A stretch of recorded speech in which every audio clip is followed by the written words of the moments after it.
Speaking of the Warriors, we would be remiss to not start there with what every NBA fan in the world was looking forward to all weekend.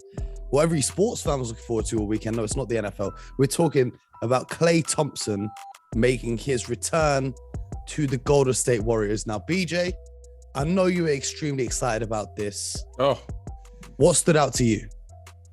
well, you know what? It was a triumphant return of Klay Thompson.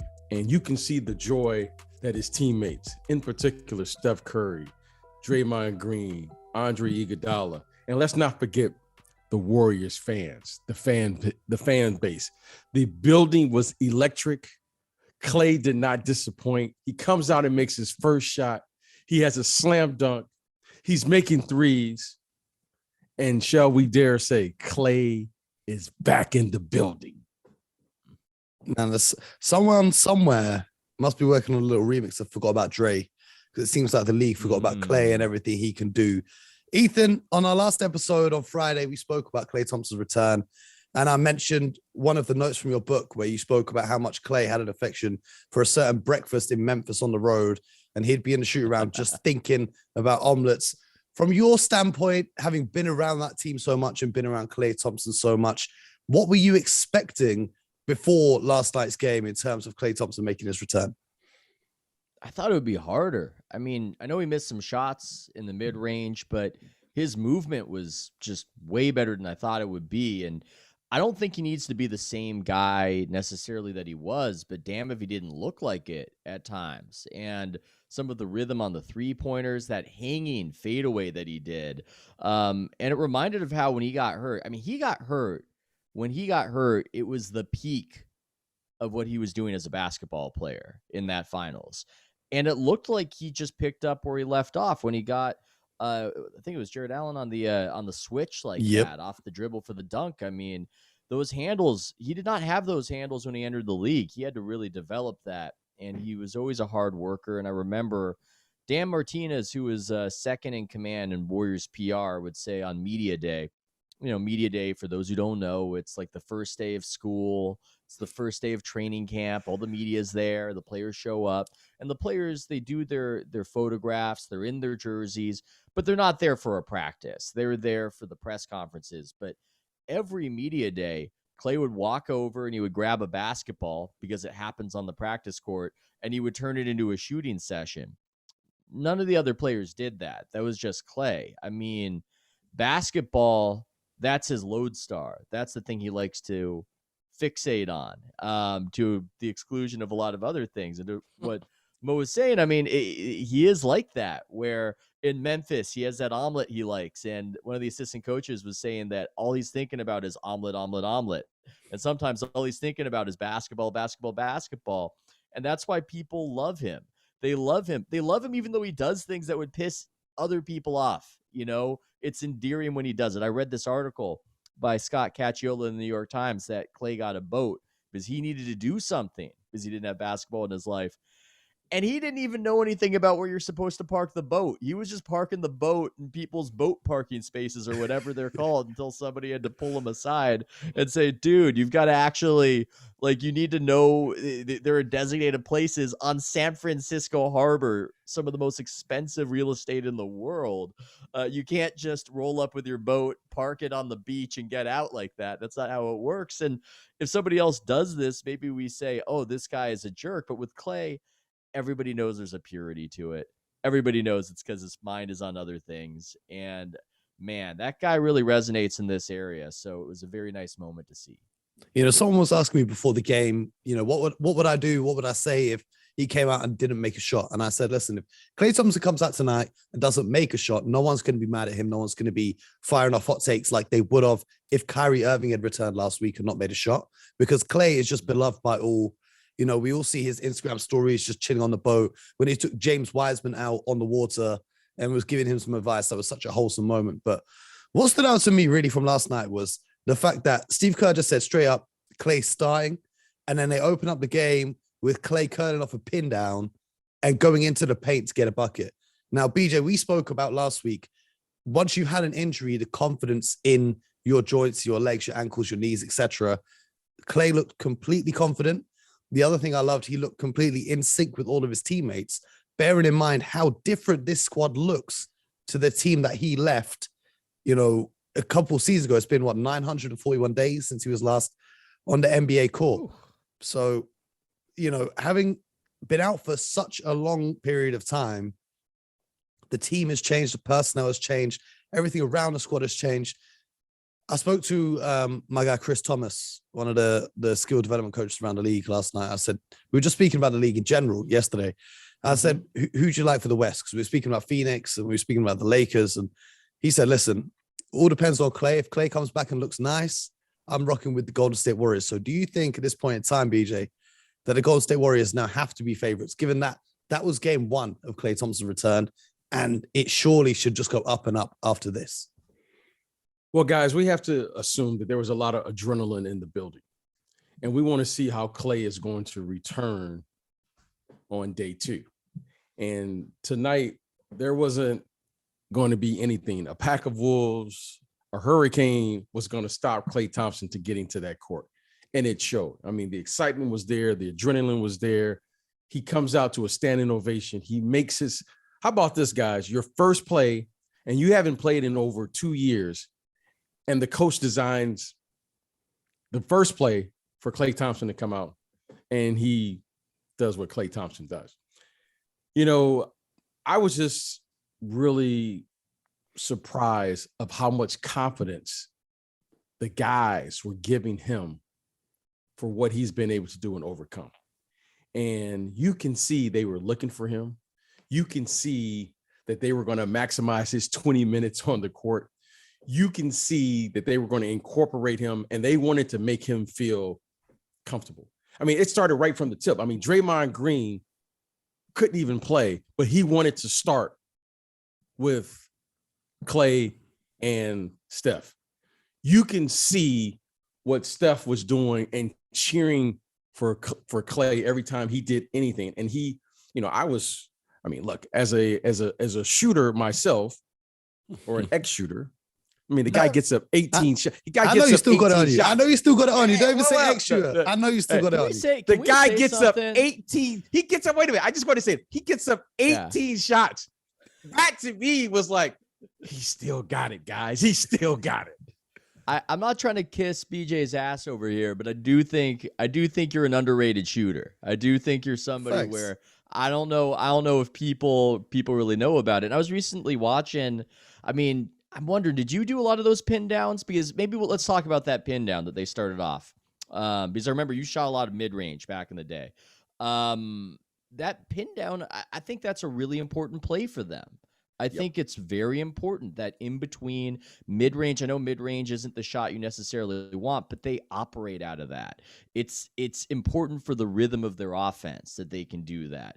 And it drives a lot of defensive, attention in that direction. Depending on how teams play it, it can open up a layup for somebody else. If there's nothing there, you can pass out of it. It seems like they were missing that. You could do it. You could do it a little bit, maybe with Jordan Poole. You could try it.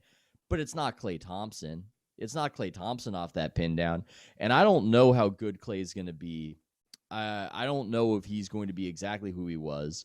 But he's going to get the defensive attention on that play from here till the, forever, probably. And so, that was one of my takeaways when I saw that. It was just, oh, yeah, I miss this. I miss this in the Warriors offense. This is something familiar. This is something that establishes rhythm. This is something they operate out of, and they haven't had it for over 900 days.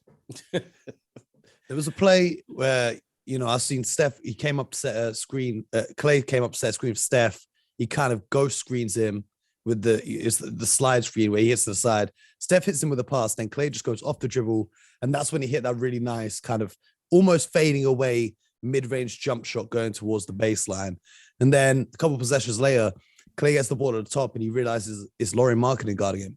So he just takes a couple of dribbles, gets to the free throw line extended, pulls up. He must have been watching all the film because he knows Lauri Markkanen ain't trying to stop that. So he rises up, drains that mid-range. So I think you're completely spot on with the 3-point shooting is what Klay Thompson's built his reputation on. And that's what, kind of the everyday fan takes away. But I think it's all those little things, especially in the mid-range. And now it just gives them another option.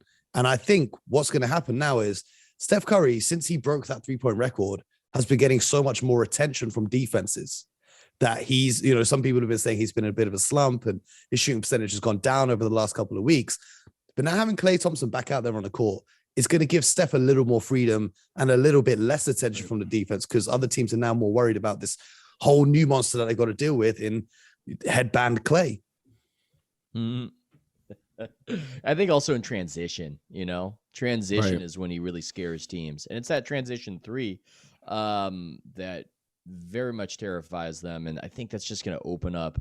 It's going to open up so much for them. And I do think with shooters, they don't really forget it. It doesn't really go away. Maybe we'll see some of the rust in the defense. I know Klay said that he wanted to be a two-way player still. It's what he takes pride in. I mean, nobody saw him as that coming into the league. He worked really hard with the assistant coach, Darren Erman, and some other people to really build himself into that. So we'll see. We'll see how good he is at that. But just offensively, I don't want to get ahead of myself, but it just looks like the Warriors are the Warriors. What can I say? They're all on the other side of 30, all the relevant guys, but they just look like the Warriors of old. That's my main takeaway. Well, defensively, I need to see more of Klay as the primary on-ball defender, but there was a possession there where I think it was Gary Payton the second was mismatched with all these Garys in the league's getting me confused. Yeah, he was mismatched with Marketing on the block, and Klay Thompson came down from the top as the help defender, actually blocks the shot. So he's clearly been studying the game at a crazy level. BJ, have you got any closing thoughts just while we wrap up this segment here on Klay Thompson and his return to the court? Well, the biggest challenge I think for Klay is getting back to defensively, getting back to where he was at or somewhere near where he was at.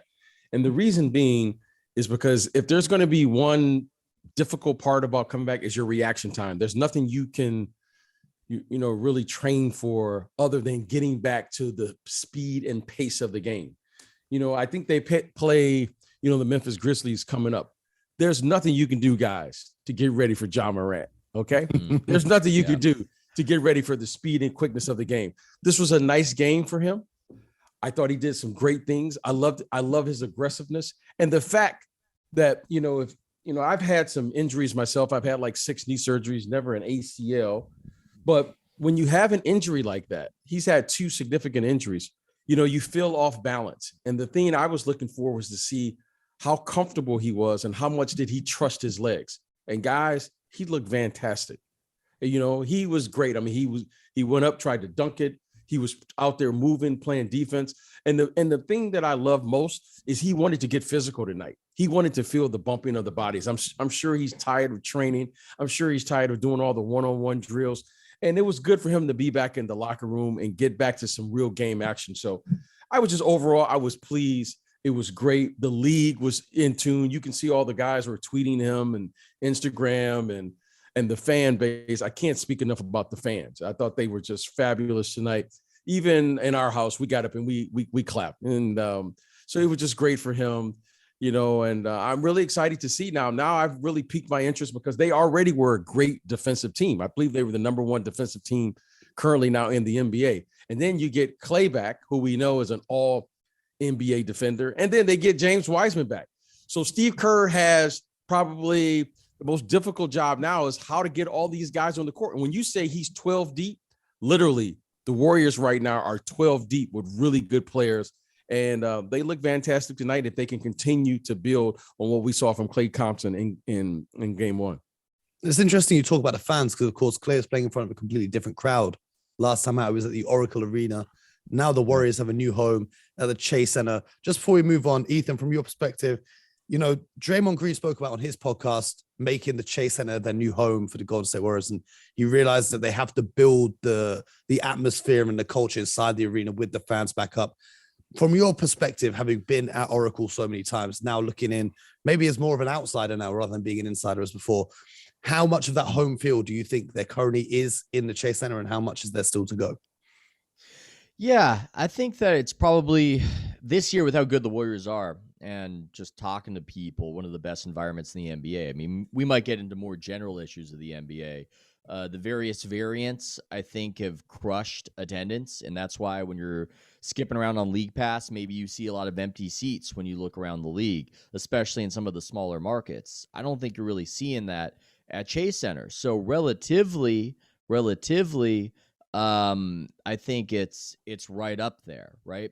But they've got a bit of an issue. I mean, we'll see how it all goes down the line. But the Warriors spend $1 billion building this place to go to San Francisco. Anybody would have told you that that's a brilliant businessman move. I mean, you just bought a license to print money. You just opened up an arena with the hottest team, and not only that, there are no major concert venues in San Francisco, so you're going to bring in all these big concerts, Taylor Swift, whoever. You're going to print money. Well, what ends up happening, of course, is this pandemic that nobody could have foreseen. And it triggers this work from home revolution that nobody could have foreseen. And so you're having a situation where San Francisco downtown is almost empty. There is no parking down there. It's an issue. There's no parking down there. Even the Giants, who are close to there, have about 3,500 parking spots. Chase really has none. So to what you're saying, I agree. I agree totally with Draymond that they need to build the culture. They need to build the feeling. But after Steph, I do not know what's going to happen at Chase. I think it's a crazy thing where it's nobody's fault in a way. I'm not criticizing them. They did what any businessman would have done by moving out of Oracle and coming to San Francisco. Just these crazy circumstances have happened to make it a really risky deal for them. And they'll just need to, I don't know, they'll need to win 3 more championships to make sure that people drive down to downtown San Francisco where there's no parking when they're not working there and keep filling the arena. So, I mean, I know that's a bit of a broader take that's away from maybe the basketball itself, but It's just something I'm watching as I look at the financial situation around the league. And I go, yeah, that one's tricky over there. They're very lucky that Steph Curry is who he is what I would say. No, I love that perspective. Life after Steph is going to be very interesting.